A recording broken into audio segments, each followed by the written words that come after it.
Hello, this is the Harvey Night. I'm Mary. I give a conservative take about the world around me. Alright, so feedback is immensely important. Feel free to reach out. Best way to do that is through first email and then, of course, on YouTube. As I mentioned, and I'll continue to mention, and everything is all out there. I'm working on to advertise my podcast. So when everything is sorted out, I'll let you know where to look out for that. All right, so I'm on a lot of different platforms, and I greatly appreciate all you listeners out there. Thank you so much. All right, so it's Friday, so I'm focusing in all of you, and in on all of you. So the topic of choice is literature, of course, here. But this time I'm going to give a survey and focus on Japanese literature. And then next week I'm going to narrow it down, with little more specifics towards the literary culture of Japanese. All right, with that said, let's go and turn the page into the literary artwork of Japan. Here we go.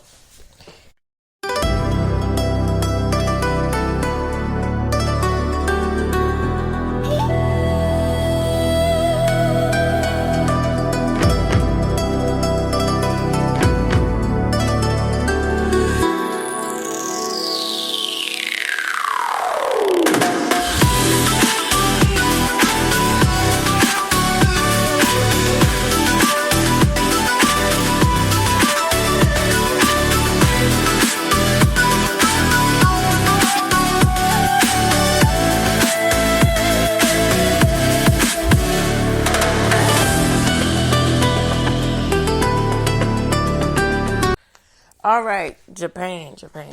There is a countless amount of examples of how the culture has greatly influenced the world in itself at large. Whether it be food, whether it be fashion, when we get in the aspects of, even the traditional fashions with Japanese culture, and then more modern when we get into street fashions here, all the way to film, which there's a divide or aspects of that for me. So to me personally, I see in the aspects of the contributions. Hush, honey. Shh. I know. But hold on, baby girl. She's playing like she's at work. Okay. All right. So that's a divide with that to me. So, there's the traditional cinema with film. And there's even categories within film where it be the aspects of the samurai films, or in the aspects of the genres of films here with that, where you got the trilogy, you got the aspects of drama, and you got the modern aspects of Japanese films. And then you got have, and the aspects is which I don't think that's too much of a surprise, but some people don't know. But anyhow, the aspects of Japanese horror, and then which a lot of people with the growing population of anime, right? So, what does this translate with literature? And then how do all of these things that I've just mentioned relate to one another? Now, as I mentioned, and I will continue to mention, and I will continue to reiterate the reasons why I say these things and talk about these things on Fridays and cover these subject matters on Fridays, is at large, when you dig down into the depths of food, literature, fashion, etc., these are the main staples of concretely and easily, but when you get into, there's another school of thought about that, when you get into the depths of what you're expressing and showing in these arenas, they really give a good close-up view about what is valuable to certain cultures and why, and how to think and process and perceive things about their culture. Now, literature, as I mentioned before, excuse me, I'm sorry about that, is a deep lens into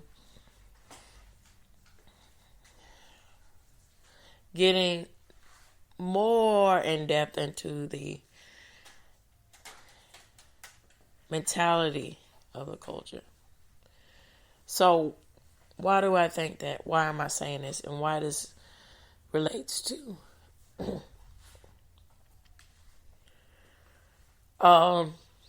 relates to the subject matter here. So, for the most part, the experience of writing something and the aspects of contributing and having it flourish to where people pay attention to it is a very intimate subject matter when it comes to the literary arts. And where it depends on the different arena, but for the most part, you really get a glimpse of the psychological aspects of the ebbs and flows of a culture. Now, there's another thought about that, when we get into the history matter of the subject. Certain things are erased or omitted or rewritten for the sake of the winner, but for the sake of not looking like so bad or so forth, or forgetting things. But, that's another task within itself. But in general, I want to reiterate that should be thought of and that should be remembered and conversated about when we approach the aspects of literature and culture. Okay, I'll be right back. Mommy.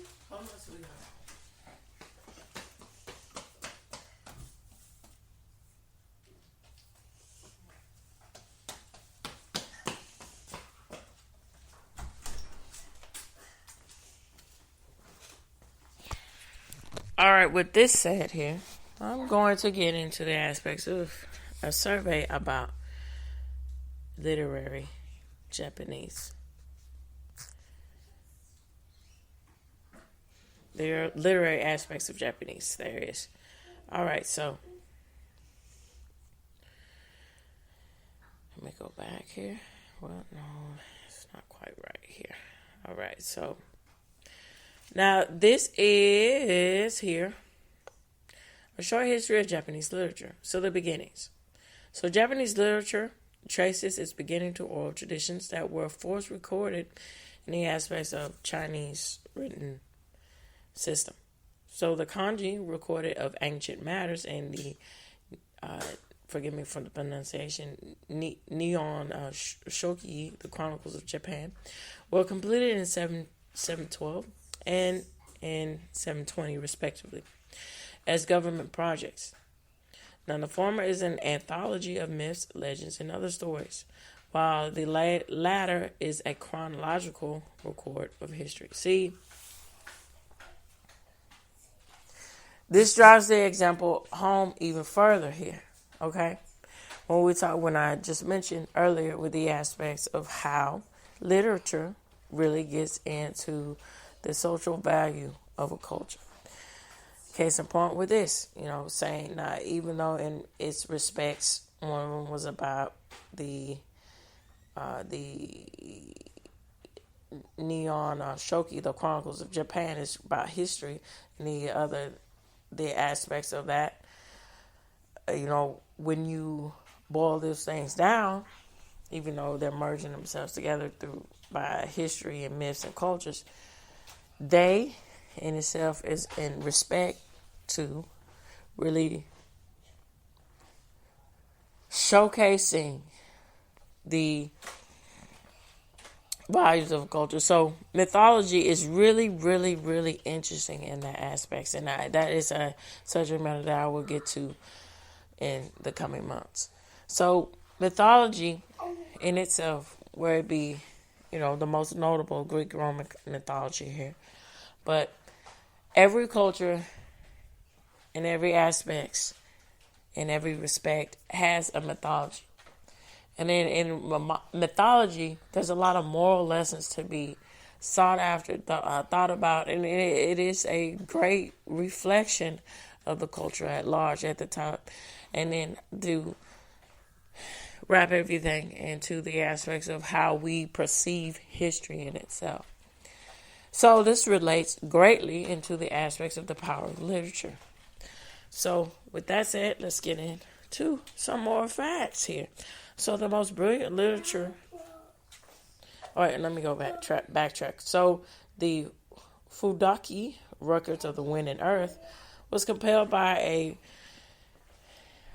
the officials beginning in 713. Described the history, geography, and products and folklore of various provinces. So the most brilliant literary product of this period was the Maniyoshi collection of 10,000 Leaves. This is an anthology of 4,500 poems, to be exact, composed by people ranging from unknown commoners and also with emperors, and compiled around 759. So, again, reiterating the aspects, we got commoners mixed in with the imperial, the rulers, their thought process, and getting into the neuroses. Well, I don't know. Maybe some neuroses are getting into the psyche here. That's the better word choice here, of how they perceive the world and perceive different subject matters. That's very interesting. All right, so already emerging was a verse made up of 4 lines and 31 syllables, 575 or 77, known as tanka. So in 905, the Washki or Konoshu collections of poems from ancient and modern times was published as the first poetry anthology commissioned by an emperor. Its preface paid high tribute to the vast possibilities of literature. All right, so we're moving on to the Heian period, which ranged from 794 to 1185. So during the Heian period, the Japanese were fascinated with Chinese culture. Now, the imperial court emulated Chinese fashions and emulated Chinese fashions and customs while they pursued the arts. A noble was expected to be well versed in literary poetry, painting, dancing, calligraphy, and more. And then I remember when. So I'll reiterate this again. I was born and raised in Houston, right? And then in Houston, I was lucky enough to be a part of all. You take Houston for what it is. There's bad and there's bad there, and there's good where you can find it. And when you find it, it's a treasure gem. So I was fortunate enough to be able to go to first the Manil, and then go to the Houston's Museum of Fine Arts. And then it is something. And then, my husband is from Fort Worth, so, their museums are impeccable too.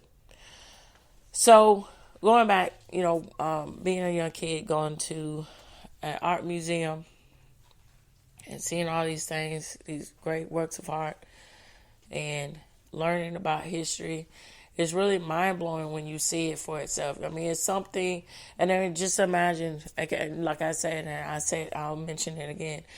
It's get my feet wet by going on the cruise, but when my family and I, we get to, get to travel and do all these things. That's really incredible, because when you have the possibility to travel and you really travel and you take in the culture, because it helps you get a better sense of the reality of how the world actually works. Now, the best way to do that is to actually appreciate and immerse yourself in the culture and be an open canvas to understand the ways and the values of other cultures outside of yourself. And that's what unfortunately gets lost in the translation when people travel. They just bring in their own perceived notions, or just go about things from their own point of view, that's something. Hey, that's baggage that's with people, and that's just the way it goes, most of the time. But when you have the opportunity to travel, you might as well do it. Have the respect to do it good, right? Do it right. And so these reflections should be the same process of when people, and it's what was sought after when people will come to America here, and what should be still understood and respected as of today. It's unfortunate these things are missed a lot of times. When the beacon of understanding American culture, immerse yourself in it, understand it, be a part of it. You'll be so much richer for it. So this is imperative in the aspects of understanding what I'm talking about now, with how these things reflect itself. All right, so dancing, calligraphy, and more. So noble man used the Chinese language in the same way that medieval European nobles and priests used Latin. Now, in the Heian Japan, women were not allowed to speak Chinese. The period expected women to remain separate from men. They would converse through fabric blinders, dividing rooms. So the Jing shows how great the difference was between the genders by having characters fall in love with each other based on their handwriting. Classical Japanese literature generally refers to literature produced during the Heian period, what some would consider the golden era of art and literature. Now, in the early 11th century, by the Murasaki Shibu is considered the preeminent master of the Heian fiction and an early example of a work of fiction in the form of a novel. So other important works of this period include the Koen Washi of 905, the Waiki Poetry Anthology, and the Maraku no Oshu of the 990s. So later written by the Murashi Shibush contemporary and rival She Shogun is an essay about the life and loves and the pastime of nobles in the imperial court. In the 10th century, Japanese narratives can be considered an early Te Meroti Monroti. Sorry for that. I'm trying my best here. Example of the proto-science fiction. So the protagonist of the story is a prince from the moon who is sent to Earth for safety during the Celestial War, and is found and raised by a bamboo cutter in Japan. She is later taken back to the moon by her royal family. Extraterrestrial family, that is. In a manuscript illustrated depicts a disc-shaped flying object similar to a flying saucer. Quite interesting. All right, so let's move on to more of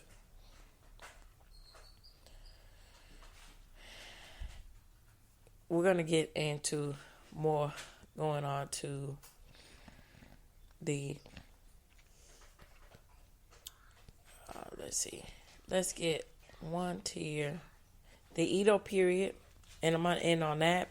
And then I'm going to go into more specifics about the Meiji period onward, because that's more of the getting into the 20th century. Now, I like to focus in on the 20th century here when it comes to covering aspects of literary works, because I find that, I can't stress enough, it's very reflective of the times in which we're going into today. Because, think about it, when you get into, especially when you get into the aspects of how widespread it was with, coming from an agricultural sense of economy to an industrial sense of economy, to a more aspects of how that shaped the way people live and thought, and the process of work and culture is quite fascinating. And how these things reflect itself in literature really is a cultural roadmap and a landscape to combine ourselves together into the ways in which we live today. And I think that's a good way to end and correlate with the aspects of talking about and addressing and everything, and giving respect to all of you who and all the culture, and how much of appreciation I have for all of you on Fridays. So I just want to let you know that tidbit of why I like to focus on the 20th century here. All right, so let's get back to it. So the Edo period of 1600, which lasts from 1600 to 1868. So around this time, the function of literature as a means of social broadening comprises the region or successful link verses by several people from a long form of poetry, and became a favorite pastime, and this gave birth to the excuse me, the haiku. Sorry about that. The haiku, which, in respect, we pretty much, know this form of poetry in itself with the lines and verses. So that's how prevalent it is to our culture. To how prevalent the Japanese culture is to other cultures, and our culture within itself with, my culture, the American culture, and others. Okay. So in the 16th century, in respect to that, so it was renowned in the 17th century by poet Masu Baso, who perfected a new condescending of the poetic form of 17 syllables, 575, are known as the haiku, an embodiment of the elegant simplicity and tranquility of which is supposed to be the form and the thought process of what you think about with the poetry formation of the haiku. So in the Jinroki era of 1688 to 1704, city dwelling and artisans and merchants became the main supporters of literary and professional arts, and it became to appear more and more. So two giant emerged aspects in this field of prose is the Ira haiku, who and the realistic poet was the aspects of realistically portraying the life of the baby Okasa merchant and the Chimastu Mozenmon, who wrote the Jori, a form of storytelling involving chanting lines, and the Kabu, plays. So these writers brought about a great flourishing of literature. Later, the Yosa, Busen composer, and the Suraba haiku was created to depict nature, while fiction writers, Ueda Anakri, produced a collection of Gothic stories called The Tales of the Moonlight and Rain, which was in reflect to 1776, which is quite impactful in the aspects of American history and culture when you get into the Independence Day here. All right, so literature during this time was written during a largely peaceful period, commonly referred to as the Edo period. So due in large parts to the rise of the working and the middle class in the new capital of Edo, which is now modern Tokyo. So forms of popular drama developed, which later evolved into the kabuki. Kabuki, that's what it is. Forgive me for that. It's the kabuki. All right, so again, this is very reflective of the aspects of how peace comes with the aspects of which literary, comprises itself in going into this subject matter. But this is what is not really presented a lot, which is unfortunate, the aspects of culture and the aspects of understanding that that's more prevalent than, for the most part, racial issues. So your status is what, unfortunately, a lot of times merges how people perceive you. And so when you have peace within the different tiers of classes in a culture, that is a recipe for harmony and for people to be able to flourish and to think beyond the aspects of survival mode or thinking us against them mode, and able to reflect and move themselves, center themselves towards more productive means and society. All right, so many genres of literature made their debut during the Edo period, helped to rise literacy rates among the growing population of townspeople, as well as the development of lending libraries. Although there was a minor Western influence trickling into the country from the Dutch settlement to the Nagasaki. So it was the importance of Chinese vernacular fiction that proved the greatest outside influence on the development of early modern Japanese fiction. So the era Hashku might be said to have given birth to the modern consciousness of the novel in Japan, mixing vernacular dialogue into his humorous and cautionary tales of the pleasure quarters. So, forgive me for the pronunciation of this, Jibinashika Iku wrote the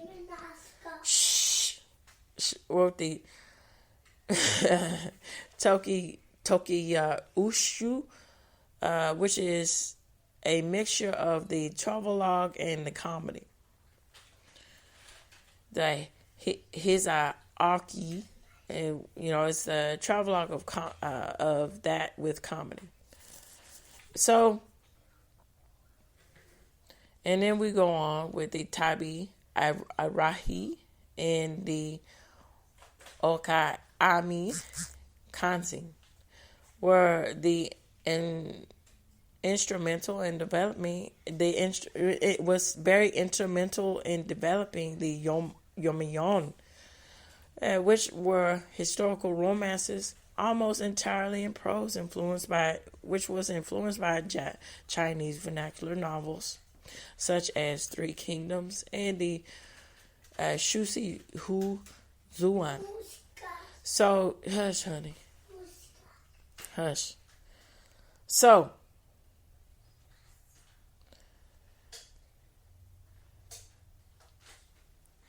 now, moving on from that. So, the Satomo Hadakin, in addition to other Yomen, de Naso, and this was a very Roten extreme. It was very popular, extremely popular type of genre of literary work with mixing the fantasy with historical romance. All right, so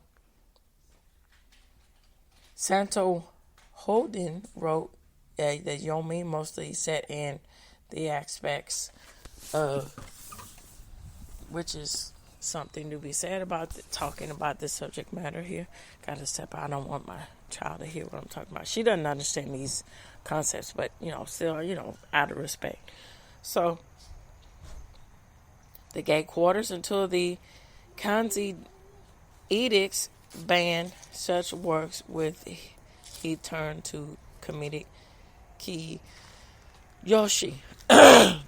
Genres included horror, crime stories, and morality stories, comedy, and the aspects of other sultry things, often combined and accompanied by colorful wood prints. So nevertheless, in the Tokiyaki is an early period scholarly work continued to be published in the Chinese, which was the language of the learned, much sought after as just as popular as Latin was to Europe. So this reaches the end. I would greatly like to appreciate what you all think. Let me rephrase it. I would greatly like to understand and hear what you all think, and I would greatly appreciate it. So feel free to reach out to me in two ways. It's through email and, of course, YouTube. All right, so tune in, turn up, and absolutely take care. Bye-bye for now.